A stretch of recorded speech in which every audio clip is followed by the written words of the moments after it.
Dear student, আসসালামু আলাইকুম। নবম দশম শ্রেণীর গণিত বিষয়ের সম্পদ্য নিয়ে কথা বলবো। অধ্যায় 7। তোমরা জানো বিগত বছরগুলোতে অনেক স্টুডেন্ট গণিত বিষয়ে অকৃতকার্য হয়েছে।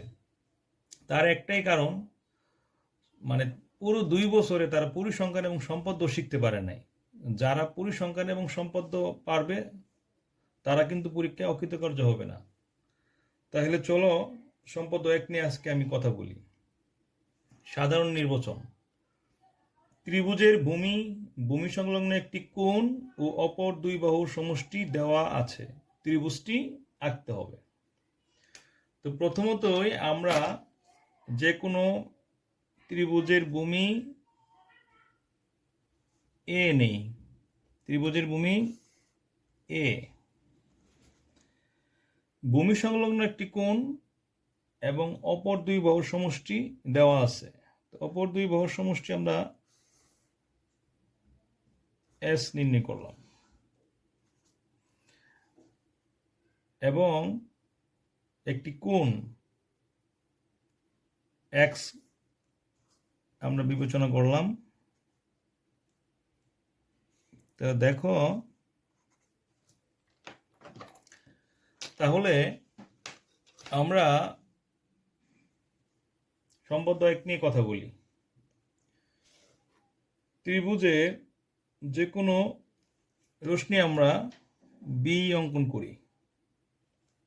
যে কোনো রশ্মি বি নেই, যে কোনো রশ্মি বি নেই। তাহলে যে কোনো রশ্মি বি নেই, বি হতে ভূমি এর সমান করে বিসি অংশ কেটে নেই। বিসি রেখার বি বিন্দুতে এক্স কোণের সমান করে সি বি এফ কোণ অঙ্কন করি। তাহলে আমরা এক্স কোণের মাপটা নিয়ে নিই,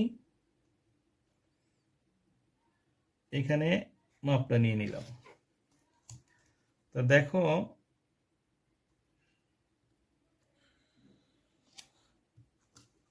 তাহলে এক্স কোণের সমান করে সি বি এফ কোণ অঙ্কন করি। বিএফ থেকে পরিসীমা, বিএফ থেকে এস এর সমান করে বিডি অংশ কেটে নিই। তাহলে আমরা এস এর সমান করে বিডি অংশ কেটে নিই। সিডি যোগ করি, সিডি যোগ করি।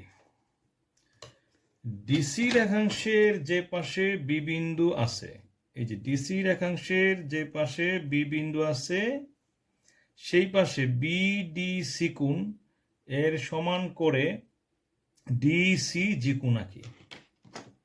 তাহলে আমরা এই কোণের মাপটা নিয়ে নেই। আমরা এখান থেকে এই কোণের মাপটা নিয়ে নিই।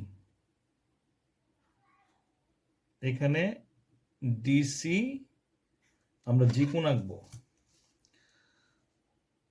এখন দেখো, আমরা যদি এটাকে যোগ করে দিই তাহলে আমাদের কিন্তু বিডিসি কোণের সমান করে ডিসি জি কোণ আঁকি, যা সিজি রশ্মি বিডি রশ্মিকে এ বিন্দুতে ছেদ করেছে।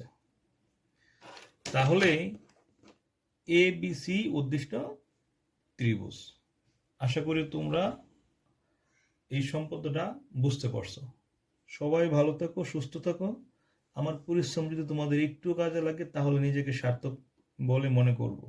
সবাই ভালো থাকো। আসসালামু আলাইকুম।